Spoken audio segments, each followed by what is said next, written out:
எனக்கென உன்னை தந்து உனக்கிற கண்ணை தந்து அதன் வழி எனது காண சொல்லியதே. ஹாய் ஃப்ரெண்ட்ஸ், இன்றைக்கி நம்ம என்ன வீடியோ பார்க்க போகிறோன்னா, இன்றைக்கி சாட்டர்டே ஸ்பெஷல் தான் பார்க்க போகிறோம். நம்ம இன்றைக்கி என்ன சமைக்க போகிறோன்னா, கீ ரைஸும் மட்டன் கிரேவியும் தான் பண்ண போகிறோம். அதுக்கிடையில் நான் ஏற்கனவே ப்ரீ ப்ரிப்ரேஷன்லாம் பண்ணி வச்சுருந்தேன். அது என்னென்னு பார்க்கலாம் வாங்க. ரைஸ் ஏற்கனவே ஊற வச்சுருந்தேன். பாஸ்மதி ரைஸ் தான், 1 கப் பாஸ்மதி ரைஸ் எடுத்து ஊற வச்சுருந்தேன். கோகனட் அப்புறம் ஆனியன் எல்லாமே கட் பண்ணி வச்சுருந்தேன். ஏற்கனவே லேம்ப் வேக வச்சுருந்தேன், வெங்காயம் தக்காளி எல்லாம் போட்டு. அதுக்கப்புறம் ஒரு சைடு எக்கையுமே பாயில் பண்ண வச்சுருந்தேன். இப்போ குழம்பு தாளிக்கிறதுக்காக அடுப்பில் ஒரு பேன் வச்சுட்டு ஸ்டவ் ஆன் பண்ணிவிட்டு அதில் கொஞ்சோண்டு ஆயில் விட்டு ஸ்பைசஸ் எல்லாமே சேர்த்துக்கலாம். பட்டை, கிராம்பு, ஏலக்காய் எல்லாமே சேர்த்துக்கலாம். இது என்னோடய ஸ்டைலில் நான் செய்கிறது. உங்களுக்கு எப்படி விருப்பமோ அந்த மாதிரி நீங்கள் ஸ்பைசஸ் சேர்த்துக்கோங்க. நான் கொஞ்சோண்டு இதில் சோம்பும் ஆட் பண்ணியிருக்கேன். இந்த ஆயில் நல்லா ஹீட் ஆனதுக்கப்புறம் ஸ்பைசஸ்லாம் சேர்த்துக்கலாம். அது கூடவே சோம்பு எல்லாம் சேர்த்துக்கலாம். சேர்த்துட்டு ஆனியன் கட் பண்ணி வச்சுருக்கேன். அதை எடுத்து நல்லா ப்ரௌன் கலரில் ஆகிற வரைக்கும் சாட்டே பண்ணிவிட்டு அது கூட பச்சை மிளகா, கருவேப்பிலை எல்லாம் சேர்த்துக்கலாம். நான் கருவேப்பிலை இங்கே பவுட்ரு பண்ணி தான் வச்சுருப்பேன். அதனால் நான் கருவேப்பிலை பவுடர் தான் சேர்த்தேன். இங்கே கருவேப்பிலை கொஞ்சம் காஸ்ட்லியாக இருக்கும், அதனால் நான் பல்காக வாங்கி பவுட்ரு பண்ணி வச்சுப்பேன். அதுக்கப்புறம் இது கூடவே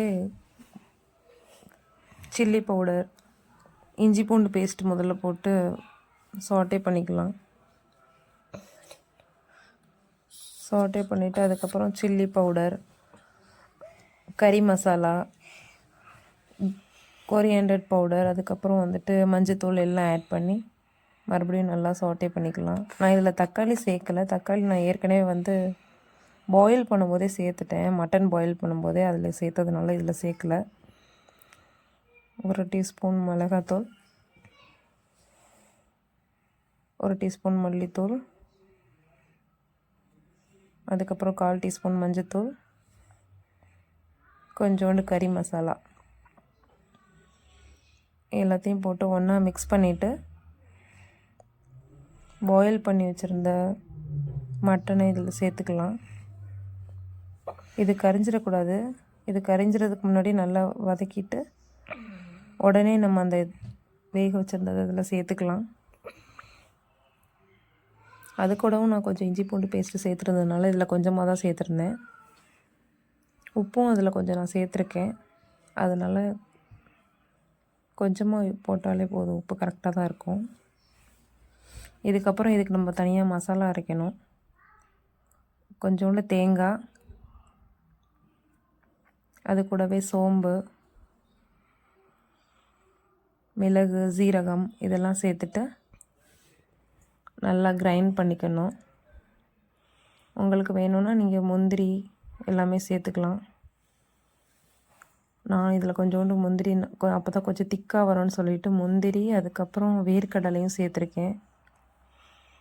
கொஞ்சோண்டு கசகசா சேர்த்துருக்கேன். உங்களுக்கு வேணும்னா நீங்கள் இதெல்லாம் சேர்த்துக்கலாம். அப்படி இல்லைன்னா தேங்காய், மிளகு, சீரகம், சோம்பு இது மட்டும் போட்டு அரைச்சாலே நல்லா டேஸ்ட்டாக தான் இருக்கும் குழம்பு. நான் இதை சப்பாத்தி, பரோட்டா இதுக்கெலாம் இந்த கிரேவியை யூஸ் பண்ணிக்குவேன். இது நல்லா டேஸ்ட்டாக இருக்கும். சால்னா மாதிரியும் கொஞ்சம் டேஸ்ட் வரும். கொஞ்சோண்டு கசகசா சேர்த்துருக்கேன் நான். உங்களுக்கு வேணும்னா சேர்த்துக்கோங்க, இல்லைன்னா தேவையில்லை, ஸ்கிப் பண்ணிடலாம். வேர்க்கடலை நான் சமைச்சிட்டு இருக்கும்போதே பாப்பாங்க வேறு டிஸ்டர்ப் பண்ணிகிட்டு இருந்தாங்க. என் டாய்ஸை பாருங்கள், எங்கள் டாய்ஸை பாருங்கன்னு. எங்களுக்கும் பாதாம் வேணும், பிஸ்தா வேணும்னு எடுத்து சாப்பிட்டுட்டு இருந்தாங்க. அந்த கேப்பில் நான் இதை அரைச்சி எடுத்துகிட்டு வந்துட்டேன். குழம்பு கொதிச்சிட்ருக்கும்போது இந்த மசாலாவையும் கொஞ்சம் ஆட் பண்ணி சிம்மில் வச்சு நல்லா கொதிக்க விட்டோன்னா மட்டன் குழம்பு ரெடி ஆயிரும். இது ஈஸியாகவே பண்ணிடலாம், சிம்பிள் தான். நான் கொஞ்சம் நிறையாவே வச்சுக்கிட்டேன். ஏன்னா நான் அடுத்த நாளும் இது கொஞ்சம் யூஸ் பண்ணிப்பேன். காலையில் இந்த ராகி களி செய்யும்போது இதை ஊற்றி சாப்பிட்டா நல்லா டேஸ்ட்டாக இருக்கும். குழந்தைங்களுக்கு நல்ல சத்தும் கூட தானே. அதனால் கொஞ்சம் அதிகமாகவே நான் வச்சுப்பேன். அதிகமாக வரணுன்னா முந்திரி இதெல்லாம் சேர்த்துட்டாவே அதிகமாக வரும். நான் லாஸ்ட்டாக தான் உப்பு சேர்க்குறேன். உப்பு சேர்த்து கலந்து விட்டுட்டு சிம்மில் வச்சு மூடி தனியாக வச்சிடணும். இப்போ எக்கும் பாயில் ஆகி வந்துருச்சு. இதை கொஞ்சோண்டு கோல்டு வாட்டர் ஊற்றி உடச்சி எடுத்துக்கிட்டேன். அவ்வளோதான். அதுக்கப்புறம் இப்போ கீ ரைஸ் பண்ணுறதுக்காக அடுப்பில் வச்சேன். குக்கர் எடுத்து ஸ்டவ் ஆன் பண்ணிவிட்டு கொஞ்சோண்டு கீ கொஞ்சோண்டு ஆயில் சேர்த்துப்பேன். நான் கீ மட்டுமே ஃபுல்லாக ஊற்றி செய்ய மாட்டேன். ஏன்னா அது கொஞ்சம் திகட்டுற மாதிரி இருக்கும். அதனால் கீ ஃபுல்லாக யூஸ் பண்ண மாட்டேன். ஆயில் யூஸ் பண்ணி தான் செய்வேன். 2 ஸ்பூன் நெய் விட்டுருக்கேன். கொஞ்சோண்டு சன்ஃப்ளவர் ஆயில். 2 மிக்ஸ் பண்ணி பண்ணும்போது கொஞ்சம் சாப்பிட்ற மாதிரி இருக்கும். ரொம்ப திகட்டுற மாதிரி தெரியாது நம்மளுக்கு. பட்டை கிராம்பு ஸ்பைசஸ் அதே மாதிரி தான். உங்களுக்கு என்னென்ன ஸ்பைசஸ் வேணுமோ சேர்த்துக்கலாம். சோம்பும் ஆட் பண்ணியிருக்கேன். இது நல்லா கொஞ்சம் ஆயிலில் சாட்டே ஆனதுக்கப்புறம் ஆனியன் போட்டுக்கலாம். ஆனியன் போட்டு நல்லா ஃப்ரை பண்ணணும். கொஞ்சம் கோல்டன் ப்ரௌன் ஆகிற தொட்டிக்கும் ஃப்ரை பண்ணணும். இது கூடவே நம்ம தக்காளி, இஞ்சி பூண்டு பேஸ்ட்டு எல்லாமே ஒன்று ஒன்றா சேர்த்துக்கலாம். பச்சை மிளகாய், இதுக்கு காரத்துக்கு பச்சை மிளகாவும் இஞ்சி பூண்டு பேஸ்ட்டு மட்டும் சேர்த்தாலே போதும். நல்ல டேஸ்ட்டு சூப்பராக இருக்கும். நல்லா ஃப்ரை ஆயிடுச்சு.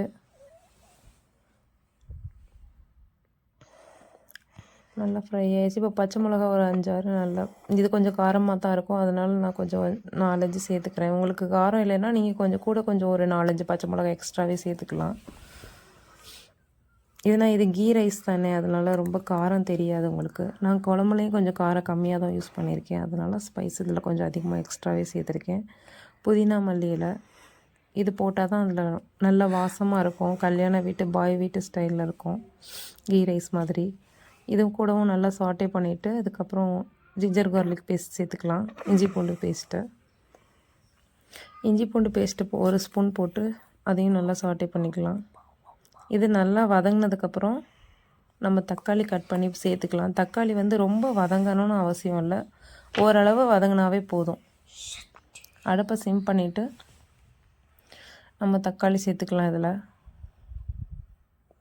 நான் கேமரா கையில் போட்டு ஃபோட்டோ எடுக்கிறனால ஒழுங்காக வீடியோஸ் கவர் ஆகலை. நான் இப்போ தான் ஃபஸ்ட்டு வீடியோ எடுக்கிறனால இன்னும் ஸ்டாண்டெல்லாம் ஒன்றும் வாங்கலை. கொஞ்சம் லைட்டாக சாட்டே ஆனால் போதும். இது ரொம்ப வதங்க வேண்டாம். இது கூடவே ஒரு கப் ரைஸுக்கு 1.5 கப் தண்ணி ஊற்றினா போதும். நான் 1 கப் தண்ணியும் 1/2 கப் தேங்காய் பாலும் சேர்த்துருக்கேன். இதில் கொஞ்சம் தேங்காய் பால் சேர்த்தா நல்லா டேஸ்ட்டாக இருக்கும். அதனால் தேங்காய் பால் சேர்த்துருக்கேன். கொஞ்சோண்டு உப்பு சேர்த்து மிக்ஸ் பண்ணி விட்டுட்டு கொதி வந்ததுக்கப்புறம் தண்ணி கொதிச்ச உடனேயும் நம்ம இந்த ரைஸ் சேர்த்துக்கலாம். பாஸ்மதி ரைஸ் சேர்த்துக்கலாம். எப்போவுமே நான் அரிசி போட்டேன்னா சைடு ஃபுல்லாக சிந்தும். அதனால் நான் இப்போது கொஞ்சம் குக்கரில் வைக்கிறனால சிந்தாமல், அது எப்படின்னாலும் 2 அரிசி சிந்த தான் செய்யும். நல்லா கலந்து விட்டுட்டு அரிசியும் தண்ணியும் ஒரு சேர வந்ததுக்கப்புறம் தம்மில் போட்டுற வேண்டியதான். அது இடையில பசங்கள்லாம் அப்பா திங்ஸ் வாங்கியிருந்தாங்க, ஜாமான் வாங்கிட்டு வந்திருந்தாங்கன்னு சொல்லி என்கிட்ட கொடுத்துட்டு காமிச்சிட்டு இருந்தாங்க. ஈஸ்டர்ன்றதுனால நிறைய ஆஃபர் போட்டிருந்தாங்க. அதனால் நிறைய திங்ஸ் வாங்கிட்டு வந்திருந்தாங்க.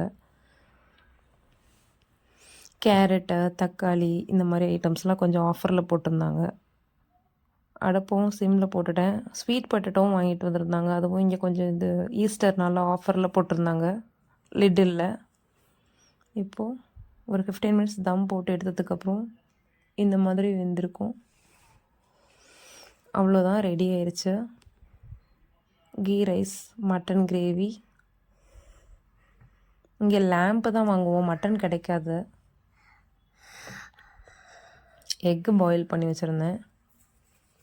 அவ்வளோதான், ரெடி ஆயிடுச்சு. வாங்க சாப்பிட்லாம். இன்னொரு நாள் நெக்ஸ்ட் வீடியோவில் பார்க்கலாம்.